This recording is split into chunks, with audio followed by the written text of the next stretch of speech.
It's just about time for people to do a whole bunch of shopping. And if you're like me, you like to do it online and not go to the massive panic attack that is a mall during the month of December.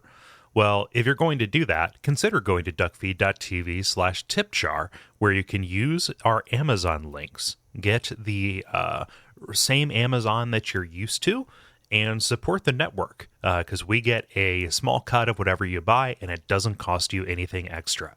That is Duckfeed.tv/tipjar, and we're super thankful for people who take the extra step. Some of our landings were desperate adventures. We are now prepared to meet the inevitable counterattacks with power and with confidence.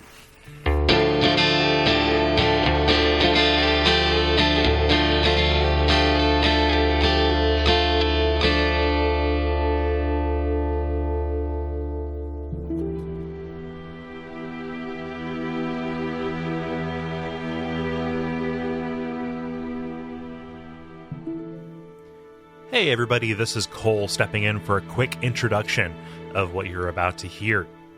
Earlier this month in November, we were invited to give a talk at the Ohio Game Developers Expo. And the talk was about Dark Souls and the Dark Souls series and things that we noticed in these games that made them special. And because this is a developer-focused conference, we wanted to point out a couple of things that, if you were to take any lessons away from this from a design perspective, what would we say those should be? Now, we feel like the talk was a pretty big success. You can listen to this and find out, but it was a fantastic experience, and we're so happy for everybody who came out, to see us or to hang out with us at the after events and such, and we're so happy that we were invited to give this talk. I don't want to drag this on any further at the start here, so let's go ahead and listen, and we can get some, outro stuff at the end. So now it is time for Lessons from Lordran, a bonfire-side chat. Should be noted that there's a joke at the beginning here. Gary asked the entire crowd to act apathetic, uninterested, and displeased so he could take a picture. This is currently the cover photo on the Facebook page, but you're catching the tail end of that particular goof in 3, 2, 1.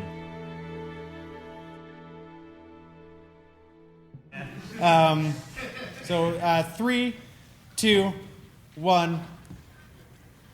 Awesome. Thank you. Yes. I'm going to look at that whenever I feel like my head's getting too big. This is pretty cool. Yeah. Thanks for coming, guys. Yeah. Thank you. Yeah. And then the other thing is, after we do the talk, we have stuff to give out. So we have buttons and postcards and stuff if you guys want that. Stickers, most of them from other shows. Sorry. Yeah. If you like Dark Souls, too bad. Oh yeah. So we've got a talk for you guys. We call Lessons from Lordran. We're gonna do it. Yeah. So dude, I can't do this if we don't start the usual way. Oh sure. So my name is Gary Butterfield. My name is Kole Ross. And you're watching Bonfireside Chat. It is a cursed undead. Hunter's beastly favorite. Any of those kind of things. So for anybody who doesn't know, we host a podcast called Bonfireside Chat. We've been doing it for a couple years, started in 2013. And this is a area-by-area, incredibly close-up look at the Souls series of games. We dissect every area of the game, and we're looking for design choices, narrative, lore, things like that. Yeah, so as we've done this, kind of some patterns and themes have emerged as we've kind of paid some close attention to this kind of cross-sectioning and intersecting really with our other stuff that we've done, like on Watch Out for Fireballs. This is a little bit what we do. Yeah. So we kind of do we're experiential. That's our point. Yeah. This is just kind of a long way of saying that. So we're not developers. We're at a game dev expo, but we put out 175 hours of talking about video games. So we've just done it a lot. Yeah. Yeah. Well, 175 hours of this show. Oh, okay. And a lot of that was about Dark Souls. Some of it was tangents about bodily fluids. But, occasional dumb jokes, but mostly about Dark Souls. So feel comfortable saying that we spent more time than most talking about Dark Souls. at the very least. Yeah. So why Dark Souls, right? Aside from the fact that just talking about Dark Souls invaded every other show, so we decided to make a show about it. But why Dark Souls here today? And that's really what we're here to look at. What can we learn from this series? But for anybody who isn't kind of conversant in this or familiar with it, we've got like some context for you as well. Yeah, so this is an action role-playing game with this kind of dark medieval setting from Software. Started with Demon Souls in 2009, and then Dark Souls was the big hit in 2011. And this design ethic you see name-checked all the time. So like if a indie game comes out or a game on Greenlight and it has elements of Dark Souls, it's named as an influence. Like makes big waves. Yeah. The series is regarded for its high level of difficulty, kind of erroneously so, but that still is kind of a simple way of saying that you're going to die a lot and learn through the process. Yeah, it's really demanding, but really, really fair. And that's kind of what we're going to focus on. We're not going to focus so much on the difficulty part. So this talk will be geared at people with kind of a familiarity with the series, but we've got images and video to kind of illustrate some of these concepts for people who are not familiar or might have tried the games and bounced off them. Hopefully we can kind of show you what's special about them and maybe you can give it another shot. Yeah. So we want to try to be accessible and inclusive as possible for this. Yeah, and we're non-developers coming here to a developer conference saying that these are lessons, and this is not so much to be prescriptive, except to just say like, hey, this is something that this series has done really well and feels resonant, and here's just our ways of putting this feeling of playing a Dark Souls game into words, into these kind of 5 principles that we've identified. Yep.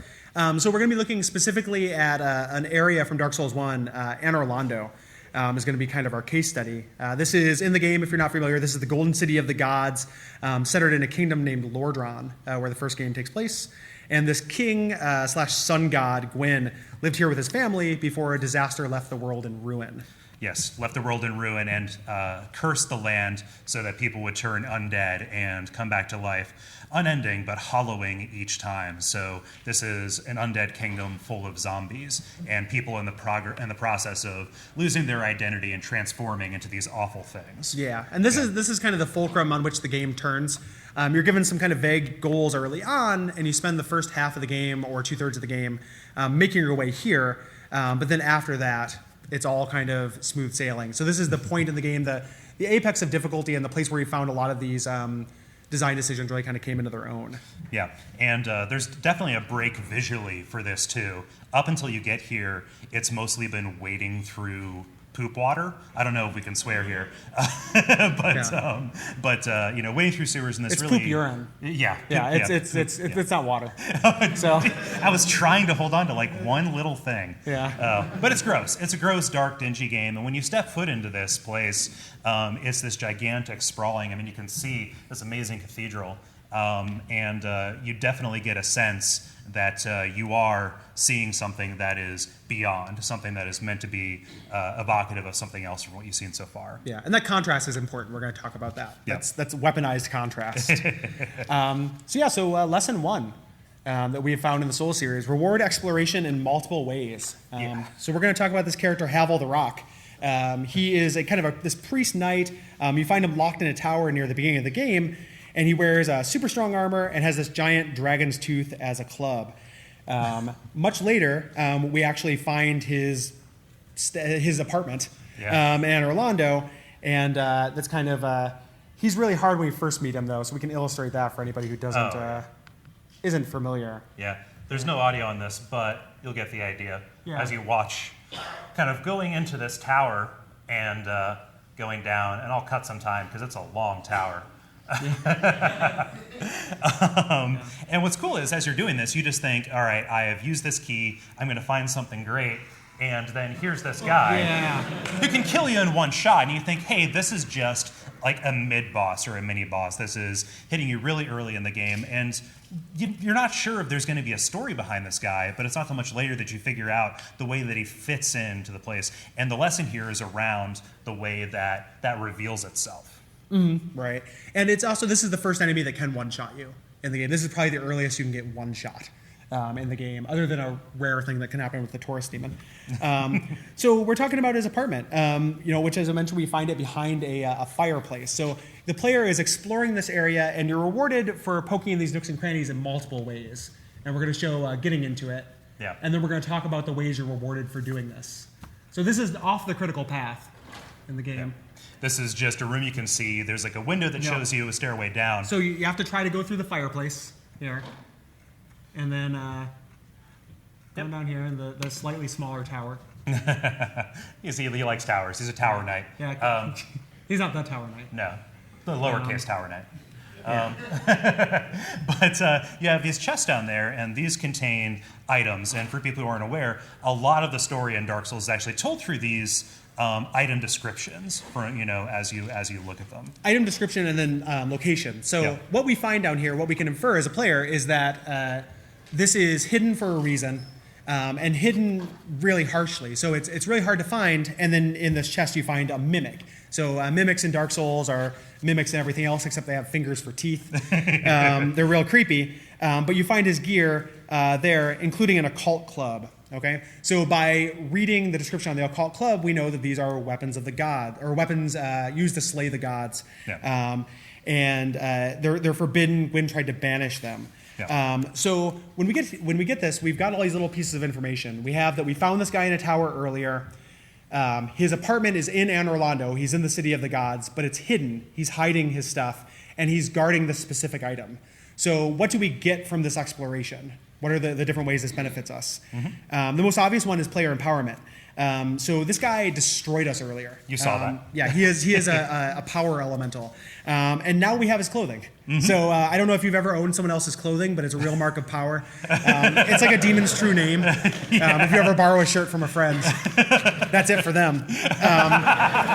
But it's really good. It's arguably the best heavy armor in the game. Yeah. The weapon is a really good strength weapon. Mm-hmm. So we have that player empowerment as one thing you get for exploration here. Yeah, and then by reading these descriptions and kind of inferring from the locations and all the text there, you get a line of inquiry. You start wondering, why did Havel have this? It's right under the noses, and it's almost like he is plotting against them. And in fact, that could be argued to be true. Yeah, and this is also closure for something that we haven't thought about could be on your first playthrough, like 30 hours. So this little niggling detail in the back of your brain about this guy who one-shot you in this tower you don't go to anymore and we don't talk about, we now have that closure. So it reveals this story, it makes the player feel like an archaeologist. You have this connection to the movers and shakers of the world. Mm-hmm. So, yeah. So, what have we learned? What do we know about Havel? What do we know about Havel? We know that he does not like dragons. In fact, that big weird club is actually the tooth of a dragon. Yep. You can read that in the description there. And by looking at his armor, you can tell, okay, this is made of rock. That's why he's Havel the Rock. It has this whole order of knights who are kind of vanguards in this war, or were vanguards in this war against these dragons. But we also know that this regime kind of made buddy with this one guy, Seath, this dragon who betrayed and defected. If you don't know what, if anyone wants to beat us up after this, yeah, oh no, you can do it. Like it is, yeah, we're used to it. So what we learn is it's possible he's not happy about this and is actually planning an insurrection, and he has this forbidden thing hidden right there just in case he needs it if things break bad for him and his order. Yeah. So the idea being is that the player's gone off the critical path. They're exploring, and it's rewarding you in a bunch of different ways. It's a really enriching experience to kind of take this side path. And Anor Londo is filled with stuff like this, like little details if you're paying attention. So the designer's choices kind of tell a story about the people who live here and give these kind of gameplay hints. We have some pictures to go along with this. Yeah. So when you first arrive here, you ultimately come to a dead end. And what it's kind of training you to do is look at how perfect and pristine everything is. And by looking at the way that happens, the way forward is by finding the one imperfection, looking at these windows in this cathedral until you ultimately identify something that is out of place, which is, and it's going to slow down here, and it's going to pull up the frame. There we go. Yep, there we go.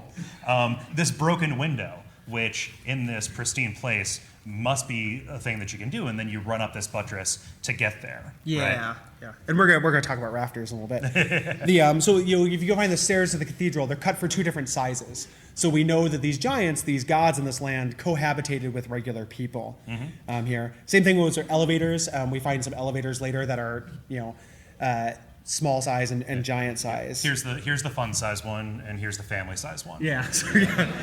One's baby Snickers. And then there are statues in this cathedral that feature Gwyn and Guinevere, these gods, and one podium is empty. So we're gonna have a little bit more on that right now. Yeah. So we're talking about that podium. That's a segue. 175 hours, folks. Yeah. So lesson 2 is to reward experimentation and don't punish it. For as punishing as Dark Souls is, it actually does a really good job of recognizing that the players have these impulses, given the systems and the world around them, and you're not really punished with a game over on the other side of it. In fact, in some cases, like what we're going to show you, it opens up this new version of an area that reveals a lot about the overall story of the game. Yeah. So essentially, when you get to Dark Souls or get to Anne Orlando, you could think like, this is too nice. We mentioned how beautiful it is. The rest of the world is a garbage, poo poo pee pee, water zone. So you might think that this is too good to be true, and it is. So after you beat the toughest fight in the game, we're introduced to Guinevere. We've seen statuary of her. She's incredibly important. She's the princess of the realm, and she gives us this noble task that feels very video gamey at that point. And the average player might say, "Hey, can I shoot her?" So here she is giving us a quest. Yes, it's very Zelda-y. You must rekindle the fire. You must take my dad's place, and is talking about this serpent who has been kind of guiding you along this and saying, "No, trust this guy. He's legit." If you like serpents, you will like this game. Can you guys see this? Okay? Do we need to lower lights or anything? Is that good? Maybe we can. Or is that something we can do? Okay. Oh, sorry. Gotcha. Didn't. Oh, hey. There we go. Cool. Okay. Yeah. Cool. So after all this dialogue here, you're going to notice, well, maybe instead of kneeling, what if I just... I choose not to kneel. Yes. Yeah, a man chooses. So we've done something that the game we've experimented. Yeah. We thought, can we shoot this character who's obviously really important? And yes, you can. And you're rewarded with more content, more of that story, more kind of player empowerment through this thing that reframes everything we've done before. Yeah, and this new character kind of pipes in, this Gwendolyn, and saying, you're going to live to regret this thing that you have done. Not so much in a way that implies, like, revenge, oh, you killed my sister, but more in, you have kind of lifted this veil that I've placed over this. You can see this is the twilight moon of Anne Orlando. It's a different... Everything that we've seen up to this point in this area has actually been a veil that he has put up there to maintain the illusion that there is still something holy here. Yeah. So it doesn't give you a game over for doing something like that. You imagine, you play an Oblivion and you kill King Septus. It's, the quest line has been severed. You can't do it. I think King Sepsis is from like the National Lampoon's parody of Oblivion. Yeah. But yeah, so it doesn't give you a game over. The game never gives you a game over. You are always encountered or encouraged to experiment and try things. So we learned this thing about the world. Things aren't what they seem. They're actually worse. It doesn't deny content to you for experimenting. It provides more of it. There's another really powerful example that we didn't get footage of because it's harder to do. Yeah. But people who play games who are familiar with sequence breaking, you just do things out of order, even though everything in the game, from gates to enemies, are resisting you doing it. And if you go down this path of most resistance from the start of the game, it's actually possible to get to late game content well before you are ready to take it on. And so if you power through that, what you get access to is actually, this is one of these serpents who's got the crazy mustache? I don't know. It's a cheek stash. Yeah, it's a cheek. Yeah. It's a really bad skin tag. Yeah, cheek flaps. And this gets you access to one of the most powerful and popular player versus player covenants in the game. It lets you go and invade other people's worlds. And getting access to this early lets you make life as hard as possible for complete strangers over the internet. Which is a kind of reward. And then kind of more importantly, though, it reframes everything that comes after it. So it is important to understanding the game as a whole. So again, you're rewarding exploration and you're rewarding experimentation. Both those things are really important to Dark Souls. So lesson 3, we're talking about sprawling and contracting, compression of space. Yeah, this is something we hit on a lot, and this is the idea that the game can feel like it spreads out forever and ever. And in fact, if you look at a chart of the way that all of these areas interact, there are just tons and tons of them. But they design them in such a smart, interlocking way. Yeah, so it seems like it's going to be really intimidating to get anywhere, but shortcuts mean that you don't have to see the same parts of the level over and over. You can actually traverse this world remarkably quickly. So you take your time going, but you kind of hurry back. The first real area of the game, Firelink Shrine, actually it acts as a hub and it connects to 5 different areas and then contains an elevator that connects to another 3 or 4. And these are gated in a really clever way so that your first time through them, again, feels like a nightmare and takes forever. And then eventually as this feeling of mastery of the world grows, this feeling of a greater area of dominion, and it feels smaller. And so what ends up happening is this awesome feeling when you get the, we don't have sound, but we get the blah of the new area. What was the sound going to be? Was it just going to be going blah? No. Okay, because we could pretend.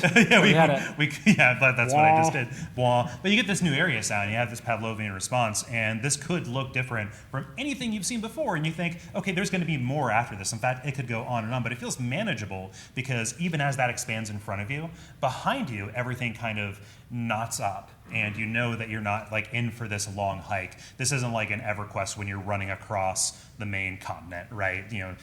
Making a night of that. And if you want to beat me up, you can. Yeah, so we're going to kind of show you a little bit of, here's just another view of the map. Yeah. But we're going to show you kind of this run that you can make from the early part of the game. And this will take everyone hours and hours and hours the first time. But actually how small the world becomes and that feeling of just competence that you get from this compression of space. Yeah. So I'm going to speed the actual run is sped up, but there we are at this elevator and running through Firelink, and eventually it's going to pick up, and we're going to go all the way through the Undead Burg and the Undead Parish, and so we're going to speed up in 3, 2, 1. So confident 0. I was going to nail that. I was really ready to be impressed, and now I'm not. Well, there we go. All right. Yeah. So we're going through the aqueduct. And I'm not going to narrate all of Boy, that. watching this from below is making me nauseated. Oh, it definitely will. But all of this, you're fighting for every inch. This is like, football almost. And so as you kind of go through this, you are making headway little by little, fighting these different enemies that I'm kind of zigging and zagging around. There are bosses, there are shortcuts you unlock, all of this to make what feels like, not feels like, sometimes could be the first 15 hours of your game. Mm-hmm. And then to have this feeling of relief when you find one of these shortcuts to recognize, I can just cut that out and I can all of a sudden get to this. Again, it's that it expands before you but then contracts behind you. Yeah, so ultimately, something that takes you 12 hours, like I can get to the Anne Orlando in this game in a half hour now. Yeah. Through doing all of this stuff, just through knowledge, making something seem smaller, and the feeling that the player gets and I get from owning that, I know this as well as the back of my hand. I know this as well as my hometown. That's really, really empowering. Yeah, you fit it in your head. It's a little bit like have you ever forgotten a commute? Yeah, it's a little bit of the same feeling. So this is a trick that happens in other types of games too, like a lot of times in survival horror games or Metroidvania games. So think about how foreboding the mansion is in Resident Evil, and then the feeling of running back and forth like you own the place near the end. That's the same kind of thing here. Yeah. And it happens elsewhere in this game as well. There's an area that's kind of one of our favorites and is kind of regarded as being this awesome, literally hidden gem. Literally on the hidden, not on the gem part, called the Painted World of Ariamis, which we can see a map here. This is from the strategy guide, and the actual path that you have to take to get through that looks like that. It's incredibly windy, pretty circuitous, and it's very vertical, so you're going up and down around this kind of thing, unlocking it. But once you unlock all of these shortcuts, again, this entire thing is minimized because that's the new run. It's just like literally a straight shot. And that's all done through level design. Yeah. So this is the painted world run here that we have for video. So this is all done through clever shortcuts and everything. And again, I just can't stress that feeling of mastery that you have from knowing this. Yeah, this is just to illustrate. It's our Demon Souls cameo for the video. Yeah. Yeah. Then you just make the run. Yeah, it's just a straight line. So that's a great feeling. And this is true throughout the entire game and the entire series. It's really impressive. Even without the shortcuts, your second pass is going to feel so much better and easier than your first. Yeah, just because your knowledge is going to make it easier as well. Yep. Knowing that you can run around these enemies, you don't have to fight them. You can pick your battles in a way that on the second go around that you're probably not inclined to on the first go. Yeah. So let's talk about battles. Yeah. Let's talk about difficulty here. So the difficulty, we talked about how that's kind of overstated, but the game is actually very forgiving. And part of that's because the player is trusted to make mistakes. This game trusts you. It doesn't hold your hand. There's a very brief tutorial, but there's no Navi. There's no developer messages constantly throughout. We are just taken to this strange land with little direction after this very brief tutorial area. Yeah. So, oops, I don't have that video in here. No, it's okay. Yeah, no problem. So this gives us this kind of like ownership because we figured it out ourselves. If you ever taught yourself to do something, it feels like that, like figured out a simple machine. Like the thing I always think about is fixing a toilet tank, just because it's so obvious the way that it works in there, and I don't have any toilet training. I'm not a trained toiletman. Rephrase that, please.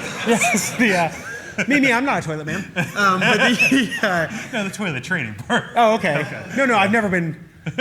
No, and I never will. So. It's a stand you're taking. Yep. Yeah. Leaning into that.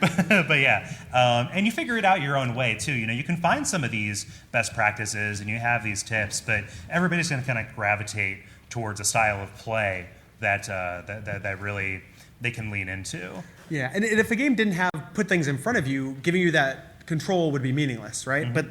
But Dark Souls regularly puts things that seem impossible in front of you and then gives you the reward of doing the impossible.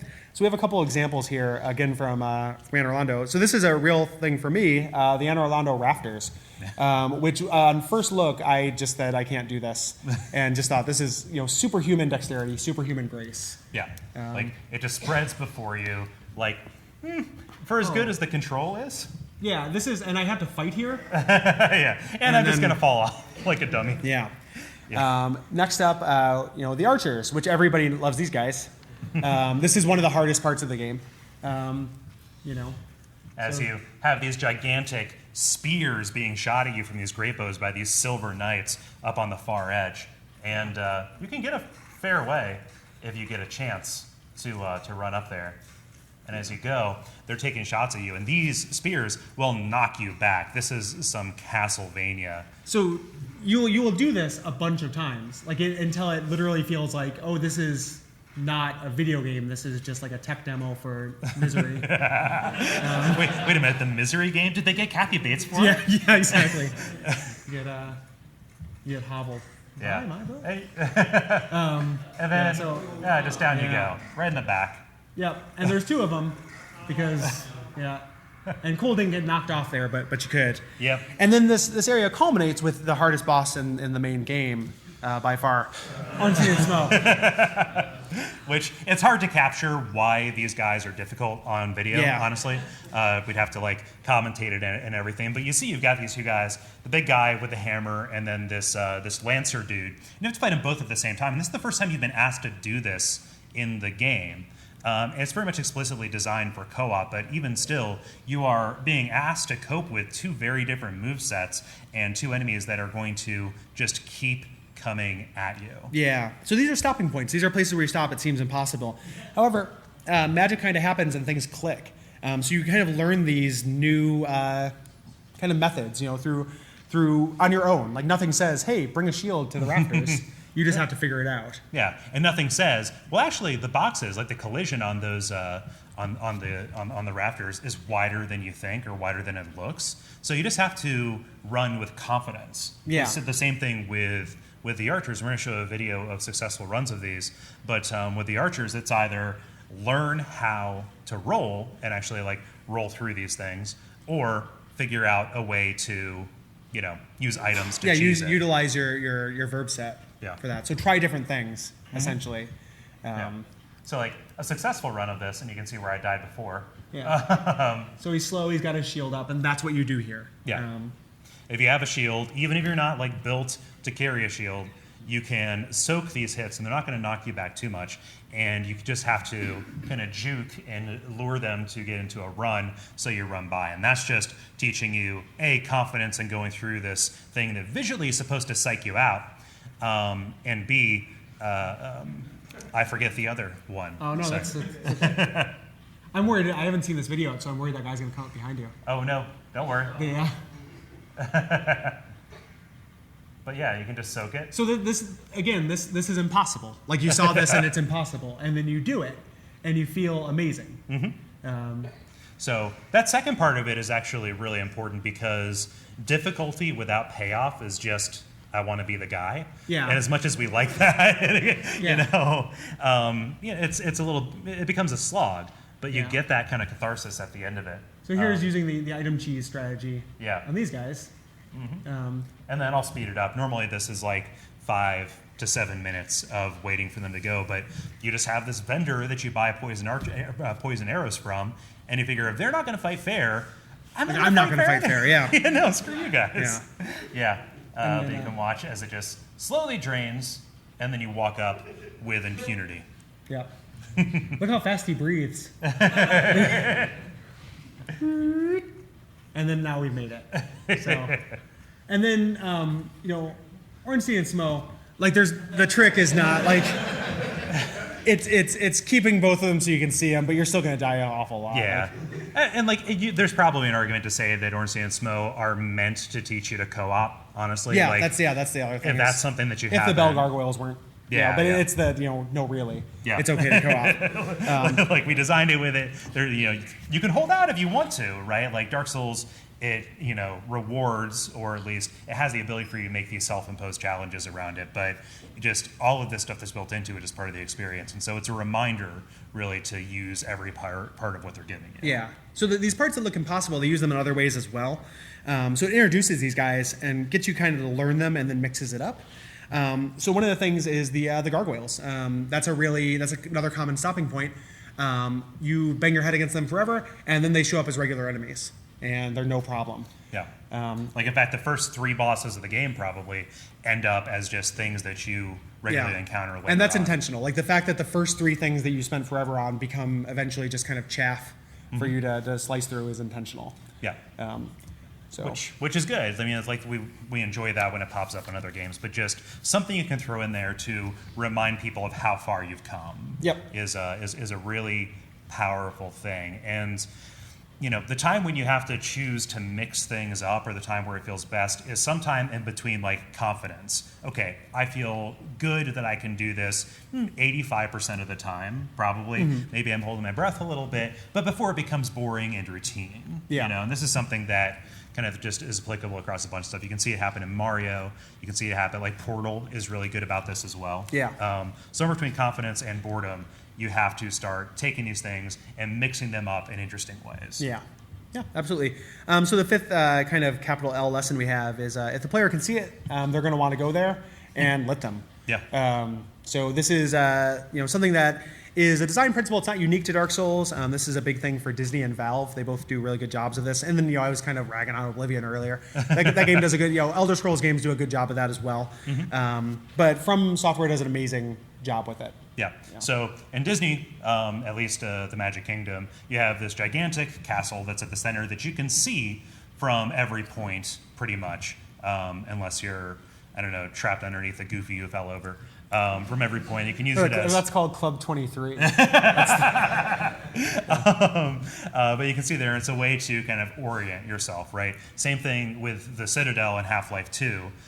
Such the gigantic foreboding building that you think, like, yeah, that looks like the last level to me. And you're kind of gauging your progress, and sometimes, your lack of progress, by how far you are getting, how far you are from it, getting closer to it, getting further away from it. And that's something that happens here, too. Yeah. Like, does that not look a little bit like the Magic Kingdom? It has to be intentional. Yeah, like, I mean, there's a lot of kind of design or architecture touchstones for Anne Orlando, but it does have that, it has that same kind of purpose where you get to Anne Orlando, that's where you're going. You can see it from every place in Anne Orlando when you're outdoors. Yeah. And it gives you that, hey, I'm going to go there. I'm going to conquer that. Again, it's that mastery feeling. But then there's something above that even too, because you see this, it's this massive thing, but there is this other building that's higher up. It's the highest point in the game, this Duke's Archives, right? But that's blocked off from you. So it's like this nice little way of communicating to the player that yes, you have this goal and you can get here now, but there's another one even above that that's like far away. So it implies that there's even more than they're showing you right now. Yeah. So Anne Orlando is the biggest thing you've seen so far, but there's more. And this extends through the entire game. Something to do in Souls games if you're playing them is look up. You'll see stuff there. You will see other areas that eventually you'll go to, or if you look forward to the horizon, you'll see things as well. And so here's just a little tour of this. You start out in Firelink, and you're looking up, and you see this aqueduct. In a lot of games, that probably would be just a piece of set dressing. This is part of the skybox, but you end up going there. You're up there. That is a clear sign that you're supposed to go there. And then once you're up there, when you're in the end of Berg, you see this church. That's pretty high up too. I want to go to there. You go to the church. You're standing on top of this. You fought these gargoyles, and you see Duke's Archives. You see this wall, this kind of massive walled city that you can't look over the rim into, and think, I wonder. Oh, yep. Once again in Anne Orlando, you're actually on the other side of that wall, and then you see the castle again. But also there's Duke's up there, and here's the top of Duke's as well. Everywhere, both up and down, as you're looking, most of the stuff you see, you're going to end up there. And there's a wonderful blog. He's been a blogger, Illusory Wall, has done a pretty good series of posts on this as well, kind of highlighting the ways that the world fits together. Yeah. So this is this kind of conservation of detail. So once you know that this is going to be an effect, this majestic thing that you see in the distance is going to kind of fire your imagination. You're going to wonder what it's like, and it's going to create this sense of anticipation once you actually get there. And one of the things, and we're not talking about specifically today, but the game's often going to surprise you with that because the monster designs are super goofy, and there's a lot of unexpected things. But while you're on your way, while you have that on the horizon, you're always going to be thinking, what's in there? What's that like? And you get to find out, which is great. That's the payoff. Yeah. So it's pretty cool. I mean, I almost think about it's a little bit like Castlevania. Yeah. To that extent, where you see the map. And you see as you're walking up, kind of the clock tower and stuff. It does a really good job of that. Yeah. So we'll talk real briefly about the rest of the series and kind of a couple unique points that are in each entry that came before and after this. This will be a little bit briefer, but each game does kind of bring something unique to it. That maybe it's not a series hallmark, but at the very least is worth talking about. Yeah. So we're not starting with Kingsfield, even though that is kind of an obvious progenitor of this. It's another From Software thing. You guys should play Kingsfield. Yeah. Kingsfield are good. Yeah. Kingsfield 4 is especially accessible. Accessible, yeah. Yeah. If not, just listen to the soundtrack. It's phenomenal. Yeah. But Demon's Souls came out in 2009, and this was the director of these games. This was Miyazaki's first lead. Yeah, and this is, so a lot of things we're talking about first appeared in Demon's Souls, even if they're done better in Dark Souls. So this is where the mechanics got their start. But the thing that's kind of unique about Demon's Souls is how bleak it is. So we talked a lot about how Lordran is dark. I don't think it really has anything on Boletaria, where life is awful. We find people who are in prison to have their souls experimented on and their bodies mangled into human centipede things. Yeah. We see a valley where all of the corpses and offal are just kind of shunted to, and the pitiful denizens living down there worshiping this saint in a mud hut, essentially, kind of clinging on and holding on to hope and embracing evil because they can see this tangible healing benefit to it. Yeah, this whole, and that's a theme throughout the series of the idea of turning to real gods and things that actually can give you power as opposed to the religions that they have. But this this kind of sets up this thing that is strongest in Demon Souls, where you don't know whether you're a hero or not. Like when it comes time to make your choice and save the world or not, there's a good argument for both sides. It's the worst. It is Boletaria is gross. Yeah. And people do not want to live there. So, but mostly it's just there because it started the genre of this kind of over-the-shoulder action RPG, the kind of pace of combat. Yeah, that pace of combat, and the series is going to like speed up and slow down too, in terms of the combat and in terms of kind of how much ground you cover. This one is pretty quick. Dark Souls is actually the most deliberate of all of them.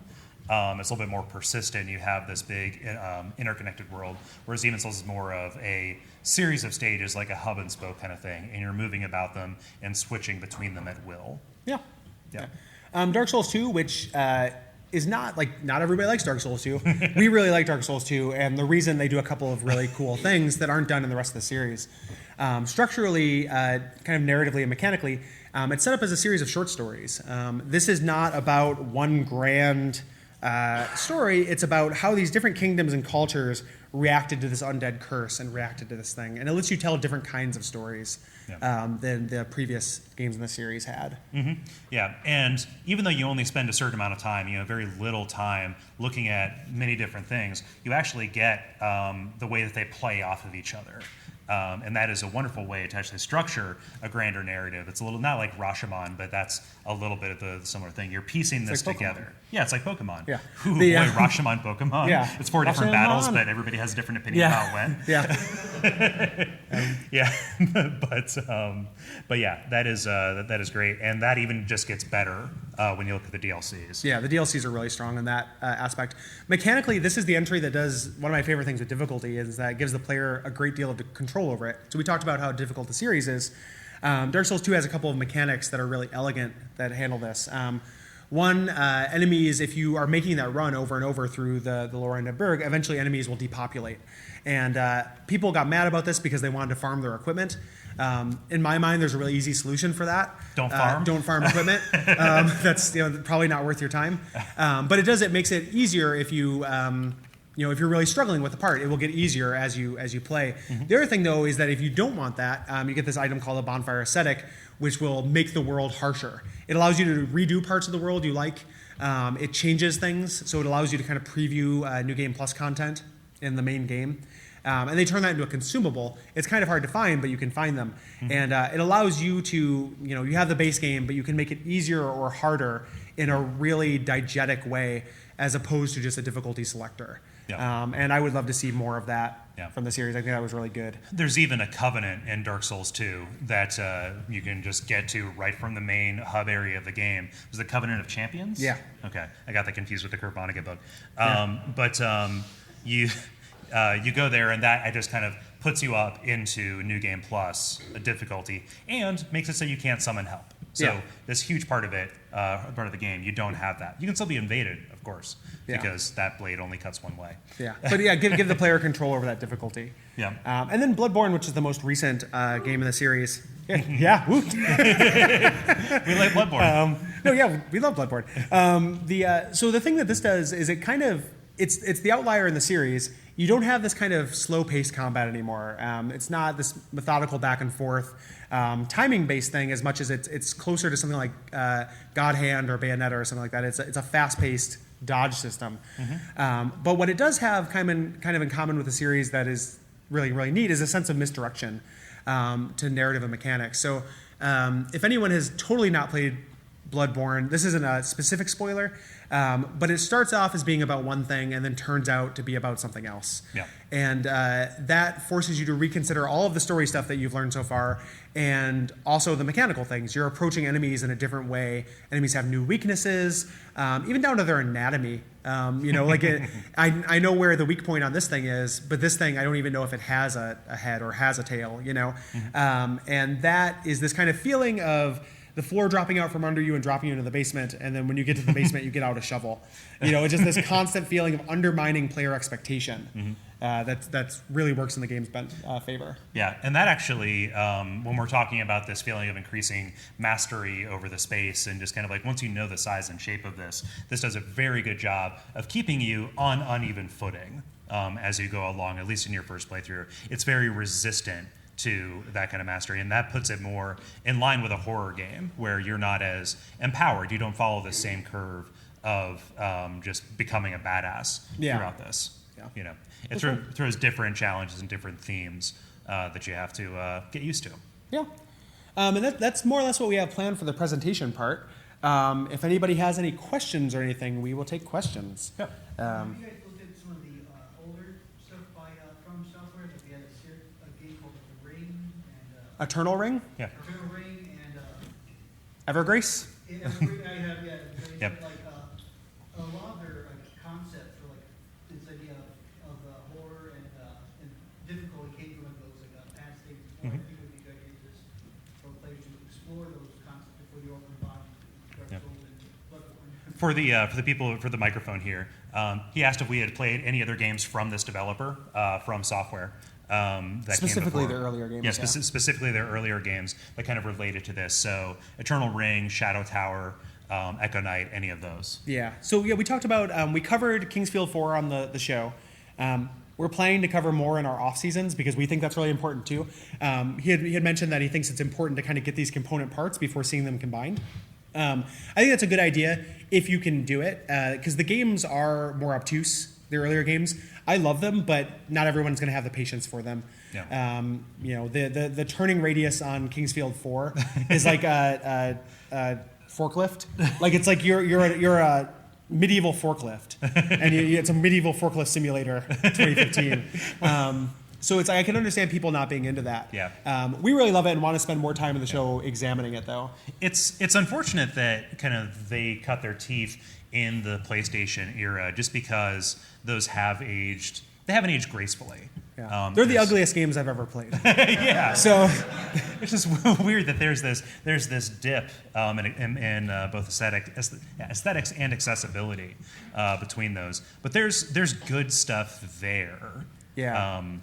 Specifically in terms of the way the world's laid out and the combat. We said it before, but like if you're looking for one of those earlier things, like From's PS2 stuff, actually is really good. Like Kingsfield 4. Yeah, the Ancient City. The Ancient City has a great deal of Dark Souls DNA inside of it, and if you have the ability to play it, there was a fan translation of Shadow Tower Abyss, which actually has a lot of stuff that would eventually work its way into and become Demon Souls. Yeah. So we're going to cover that. Yeah. The Ancient City straight up has a Sense Fortress. Yeah. So like a trap-filled place. Full of snake men. Yep. So, yeah. Yeah. So I have a question for you guys. We talked a lot about the fight inside the tower with the dragon tooth dude. Mm-hmm. There are other moments in the game Dark Souls where there's often a very optimal way to deal with the situation.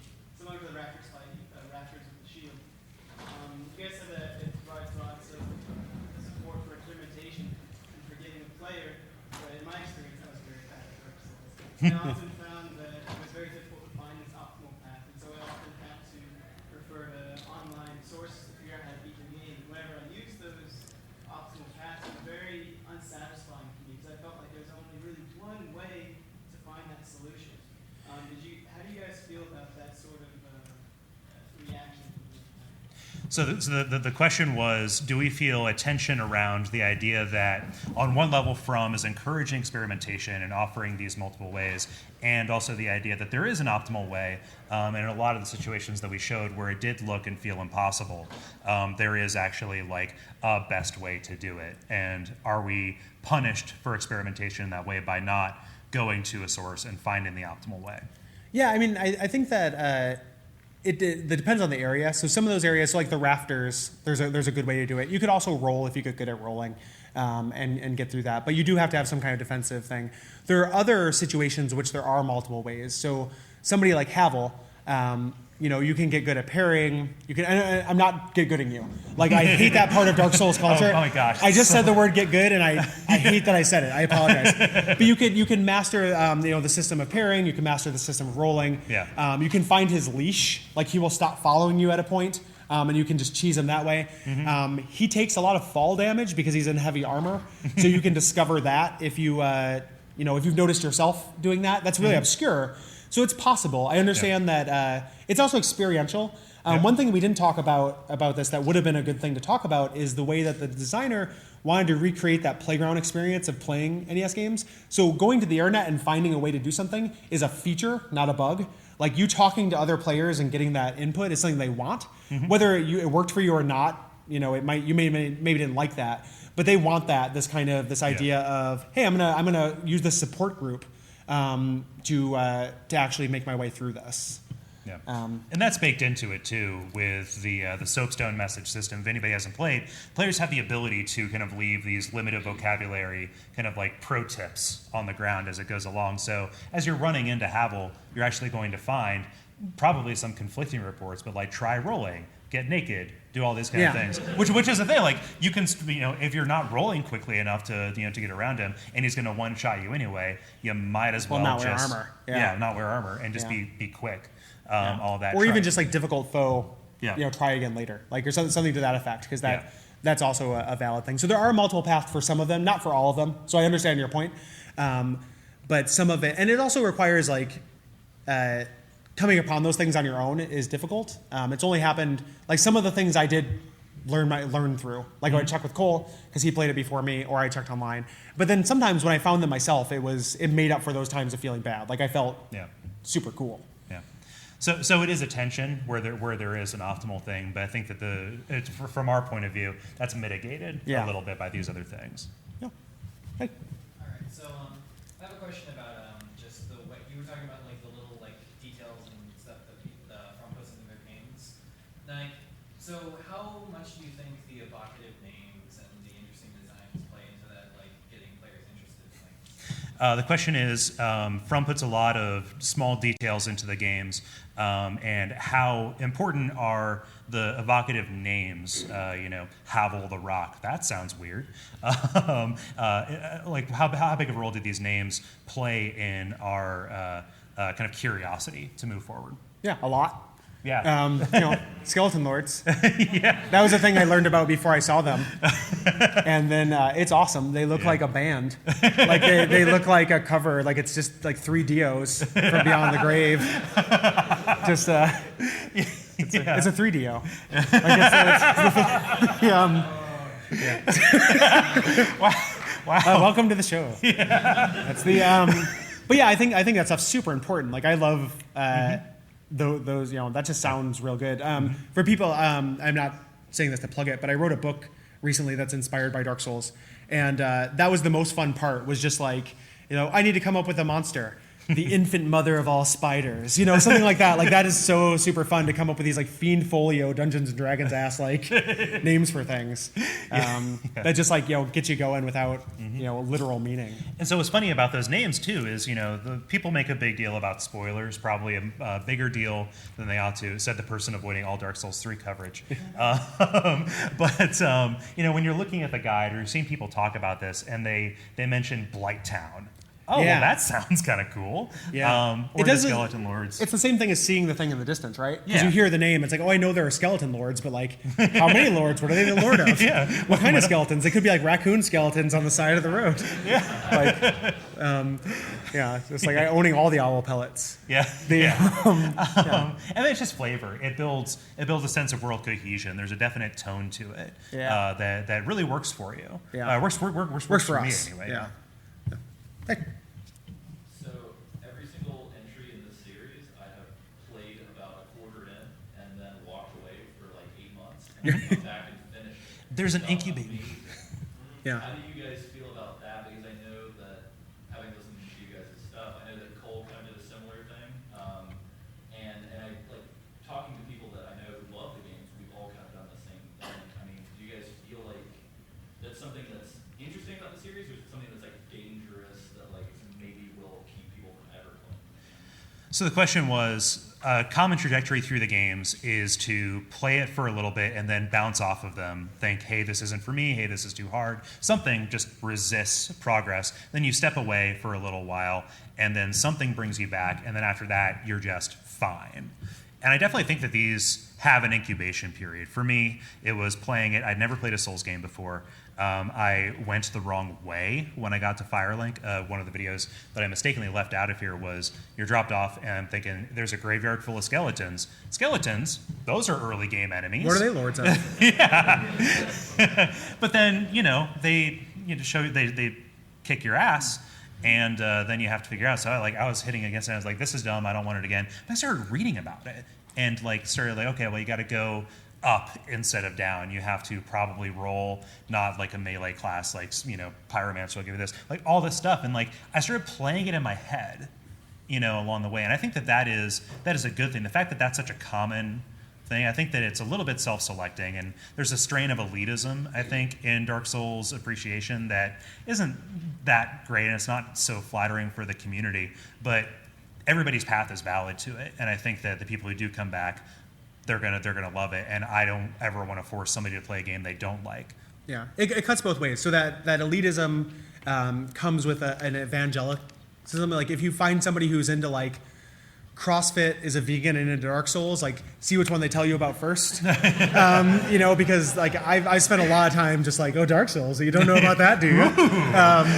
And telling people about it. So that it's obnoxious, but it's also, it helps get people past that hump. The other thing is I never walked away from something for 8 months, but I would walk away from something for a week. And when Kole talks about playing in your head, I would do that. And that's a common problem-solving tactic. You walk away from something. Sleep on it. Yeah, exactly. Sleep on it. And it works the way for the game, too, where I would be up against a boss. I couldn't beat them. I would leave it alone for a couple of days. And then in my head, I was remembering it and almost seeing things I wasn't paying attention to. Oh, the wind-up for this attack is really easy, to spot. This is so slow. I just need to roll, or I just need to, block at that time, things like that. So you kind of work your way through the problems away from it, and sometimes that takes months, and sometimes it takes hours. Yeah, and that's there's a design principle at work there. I think that we wouldn't be so successfully able to kind of dwell on this and roll it over if the systems were worse, if they were looser, if they were sloppier or less predictable. But the fact that everything kind of works in a way that you expect it to, and sometimes it's just poor planning on your part or your dumb, stupid meat hands, you can just watch a video of it and visualize it and see that it see how it works, see how it fits together, with a couple of exceptions. There are some bad hitboxes throughout the series, some bosses that are a little bit cheaper than others, but the fact that everything is like clockwork means you can, just have your thought process go like a plinko ball, down until it finally hits, yes, I can go back and play this. Yeah. I think there was a question over here. Yeah, I was going to ask what kind of character build you guys use. The question is, what kind of character build do we usually use in these games? In Bloodborne, we use the Bloodborne one. Yeah, the only one. So yeah, there's just one. You have to use it. That might. Yeah. that might change with the expansion, but right now Bloodborne is pretty much. It's pretty restrictive, I think. Yeah. I think that the first time you roll through a Souls game, I want to roll with a sword and shield, just do a knight. But then I play through them multiple times, so I do everything. So I've done a lot of gimmick playthroughs of Dark Souls 1 and 2 and Demon Souls. Most ways you can play it, I've tried to do. A lot of gimmick things, I've modded it, I've speedrun Dark Souls 1. I really love it, so I spent a lot of time just trying to find new ways to experience it. And the cool thing, the reason why I rag on Bloodborne about it is because it's one of my favorite things about the earlier games, because it changes things so much. If you play Dark Souls 1 with a sorcery character versus a melee character, it's not just everything will be easier or everything will be harder. Some enemies are way easier, some enemies are way harder. And you have this new consideration of this kind of ammo count it just changes the way you play the game. And anything that can take something I've done and cast new light on it, I'm a big fan of. And that's something I really love about it. So I always do knight and shield and sword at first, and then mess around. The biggest way to change the game is to go shieldless. Yeah. Honestly, that will change the pace, because especially if you're just learning it, it's so much about positioning. It's about your move set. It's about kind of the rhythm and pace of the way that you're trading blows. And if you don't have that thing to kind of cling to, then it does force you out of these patterns, and that's the biggest, most disruptive way to do it. When I first approach one of these games, I pretty much always try and do a combination of melee and spells, and that's just like that one movie with the orangutan. It's any which way you can. Whatever looks cool, whatever feels cool. I know, right? Yeah.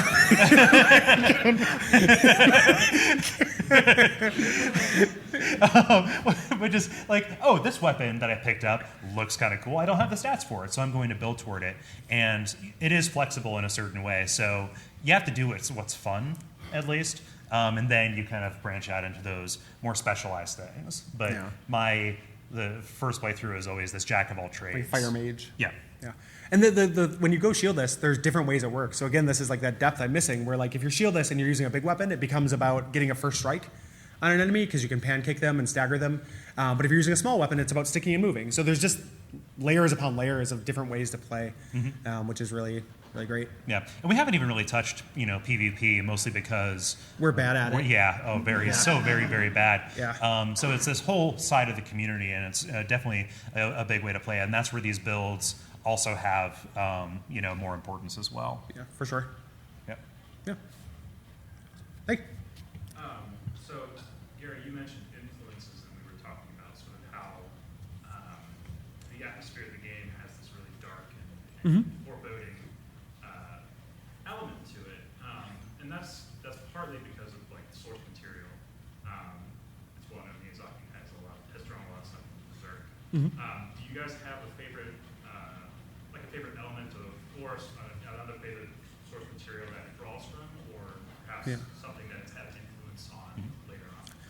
Yeah. So the question was, there are a lot of influences that go into the look and feel and tone of Dark Souls. Most kind of primarily Berserk, which is this manga anime series that's been running forever, and we did a couple of episodes about it. But do we have any other kind of favorite influences that went into it? Or antecedents. Antecedents, yeah. Or descendants, rather.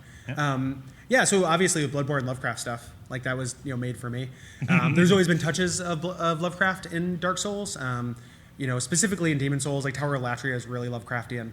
But I'm a big fan of that, and that's my favorite thing about Bloodborne, are these cosmic gods and things. And then other influences, one of the things we did, the fighting or the fighting fantasy books, sorcery and stuff. When for our other show, for Watch Out for Fireballs, which was a big influence on Miyazaki, and it made that click for me too. I was way into it. Those are a series of game books, and the story is really heartening. Where like every cool thing about Souls, there's like this really cute story about Miyazaki that's like really great. And one of the things was he had this imperfect understanding. So he was way into the world, but there were so many words he didn't know what they meant, and he would imagine what these words meant in this Choose Your Own Adventure book. And that's what he got, this kind of sense of mystery he wanted from the games. But reading sorcery and going through that, like there's a lot of DNA there. There's a lot of just weird, that kind of sense of goofiness that comes through. Like something is scary, but it's also not scary in a predictable way. Is maybe my favorite thing. Yeah, and both of us are fans of like D&D, Monster Manual kind of stuff, and that is also a great influence on those. You just see that pop up so much in the enemy designs most often. Obviously, you have mind flayers, you have blobs, you have a Shoggoth, and you have a Shoggoth in Bloodborne. Like it is, every big monster that you can find from a collection of monsters, like a lot of them show up. And then as far as Descendants go, like Shovel Knight is my favorite game that I played that year, probably. Shovel Knight is so good, and that has a lot of souls in it. I'd say that too. I mean, I'm kind of looking for the next kind of descendant of that. We played Lords of Darkness. Lords of the Fallen? Lords of the Fallen. They're Teflon title, guys. Lords of the Fallen. Well, see, there are these Fallen. And then there are Lords of them. I defy anyone in the audience to say who the Fallen were in that title. Like anyone who's played that game. I want to ask the developer. I don't know who the Fallen were. Which, was kind of like a launch title for the PS4 that really cribbed a lot from Dark Souls. And it was good. It was all right. It's not the worst way to spend 10 hours. Like, so. But, I have a lot of hope for Salt and Sanctuary. I think that looks really rad. I want a 2D Dark Souls. Pretty bad. So yeah, I would say Shovel Knight 2 as well in terms of the antecedents. Also, DLC for Shovel Knight's phenomenal. If anyone hasn't played it, it's free and it's amazing. It does that recasting the entire experience thing. You have an entirely different control set that works in a different way, and it's genius. It's really, really good. Chris? Yes, this question's for Gary. Kole has a red beard. Why should we trust him? The question was, Kole has a red beard. Why should we trust him? You have to look behind the beard. I only look at him from the nose up. He's always going eyes down here, and I'm like, no. I'm gonna keep looking in your eyes, buddy. A lot of people fall into that trap. Yeah, it's a good trap. Good trap. Those eyes are like oceans. Yeah. Grant him eyes, so I might stare deeply into them. At Kasi, or should I say, Kazumi. There were a couple more here. Yeah. Red shirt, then white shirt. Yeah. Okay. In a recent interview with Game Informer, Miyazaki said that From Software has asked him not to make a tabletop RPG based on Dark Souls. If it was guaranteed not to suck, what kind of spin-off property would you most like to see come from the Dark Souls series? One moment. I have not read that, but be still my heart. Yeah, my pro GameStop card expired. The question was, in a recent interview, From Software asked Miyazaki not to make a tabletop spin-off of Dark Souls, and we're going to camp out on that for a second. But the actual question was, what kind of spin-off or property or other thing would we want to see from Dark Souls? Mm-hmm. I would like to see a tabletop game based on Dark Souls. I know that's not a thing. You just said that wish will not be granted, but like, if you could find a way, something that I spend a lot of time thinking about when I'm not thinking about video game, I play a lot of tabletop games, and thinking about the way that rule sets influence play and the kind of play that you have. And kind of once I got beyond D&D, you can kind of see that. So like different kinds of rule light systems, give the player more verbs, and that creates different stories, and the interaction of those things is really interesting to me. And trying to think of what the rule set that would emulate Dark Souls feel and kind of combat specifically is really fascinating to me. I'm not convinced it can be done. You could do the settings really easy. Like this could be a source book for something, and that'd be fine. But emulating that feel, I don't know how you do that. And I would love someone to do it well so I could see it. Yeah.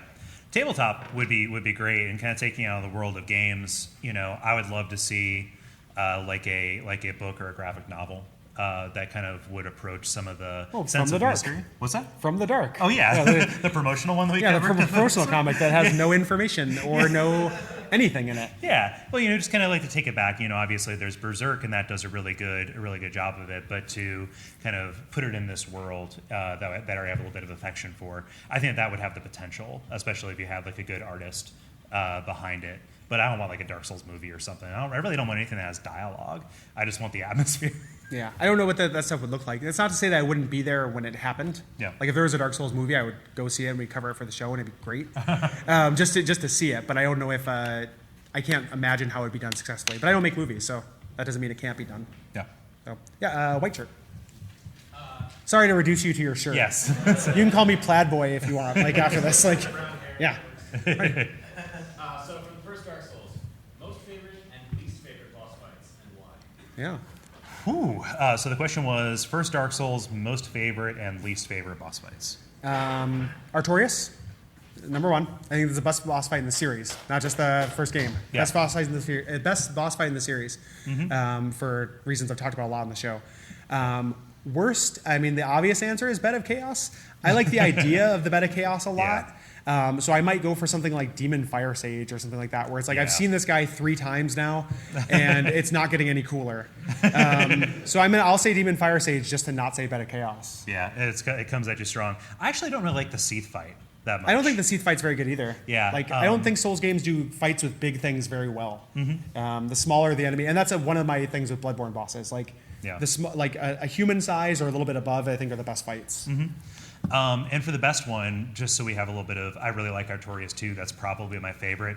But I really like the Ornstein and Smo fight. Yeah. I think that it's memorable for a reason, and I think that the feeling that you get after you finally best that is one of the best feelings I've gotten from a game, really.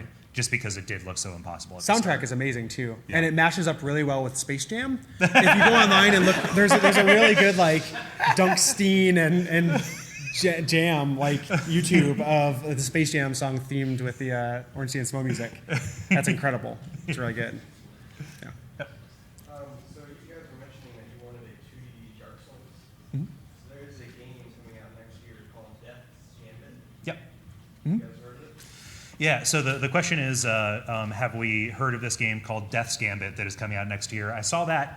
Did they feature that in the Sony's coverage of the on E3? It was like in their indie showcase kind of thing? Yeah, it's developed by White Rabbit. Okay. And published by Adult Swim. Okay. Oh yeah. Okay, that's cool. Who would have thought Adult Swim would like just be killing it with the video games? They're like the Mark McGrath of companies. Like their career trajectory makes no sense. Like, yeah, I saw that. Admittedly, I haven't looked too much into it. I was intrigued, but usually on those gameplay trailers, I tend to zone out until I kind of read more about it or honestly hear about it on a podcast, because that's a better way to get a sense of a feel for it. I'm down. Like anything that kind of claims to have that, I'll at least check out. If only because we'd probably cover it on the show. Yeah. But that was good. It has like a really distinct visual style as well. yeah. I don't know about it. I've heard the name, but I will check it out because it sounds good. Yeah. Yeah. I was going to check, when is your book expected out? Oh, yeah. The question was, when does my book come out? Again, I mentioned I kickstarted a book. It is the Worlds of Power books, which were like a 90s series of children's books based on video games. It's that as if there was one of those based on Dark Souls, but I can't use Dark Souls, so it's Souls of Darkness. And that is, so I meant to have it out November, but the campaign did really well. So my artist is drawing the comic, which is going to take a little bit longer to do. So it's probably going to come out in December. It's all written, and if people have Kickstarter backed it, like the PDF and stuff will come out soon. Yeah. So all the written stuff is done. But the actual physical things will probably take until December because we have to draw them. And all the physical stuff is I'm really excited about it. It's like a fake cereal promotional comic and things like that. So there's a whole lot about like needing a complete breakfast to fight the futon of anarchy in the comic. So yeah. I mean, I've read it. I was lucky enough to proofread it just to get some thoughts. It's really good. So everybody should be excited about that. Yeah. And yeah, I think we have time for one last like lightning question. Is it a quick question, or you're not going to ask like a? Is there a bit about the wonders of Hostess fruit pies? It's about Dark Signos. So it's cereals that are just Dark Sign. That's the cereal that's in the comic. That's not tempting, Death. Yeah. One more, I think. Yep. I If saw it's that quick. you had a question. Last quick one, or we could just say goodbye. We have 26 seconds. Yeah. So you find us afterwards. Yeah. We're hanging out. If people don't know, we're doing a meetup later at Rehab Tavern. It's a just like a walk from here. It's going to be running from like 5 to 7 or so. So come hang out and have a drink. Yeah. Talk about Soul stuff. And thank you guys for coming. This is really, we've done live shows with our other show, but this is the biggest crowd we've had, and it's really flattering. And I love that you guys are interested in hearing what we have to say. That's great. Super grateful. So, if you're not aware of the network and the other stuff we do, we've got a whole bunch of shows about video games, comedy, and stuff like that at Duckfeed.tv. I'll echo Gary's sentiment. This is awesome. I'm super appreciative all of you took the time. And thank you. Thanks, guys.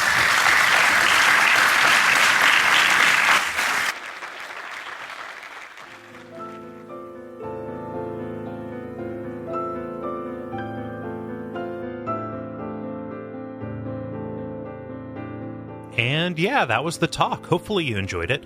Write in and let us know. It's the first time we've done a live presentation of this particular show. We've done a couple of WAFs now, but this is a particularly different kind of challenge. I'm going to make a PDF of the presentation available on the website. It's not going to have the videos, but you can kind of see some of the still frames and stuff like that.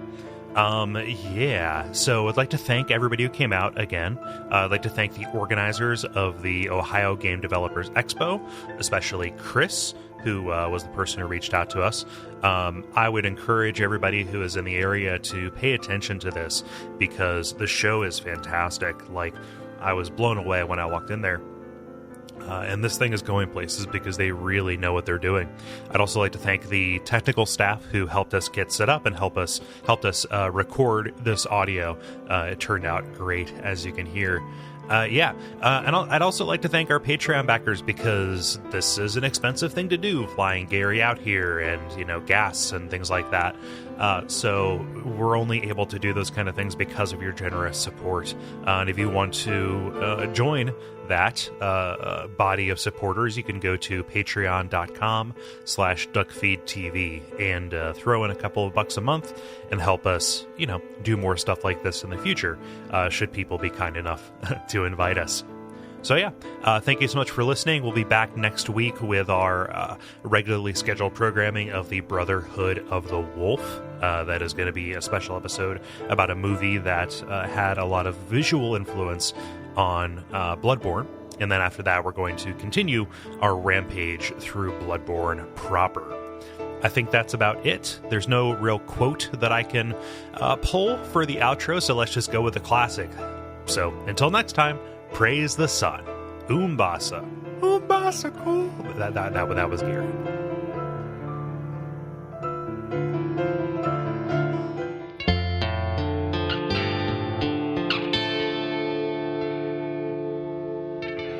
And we all pray that we will have far more soon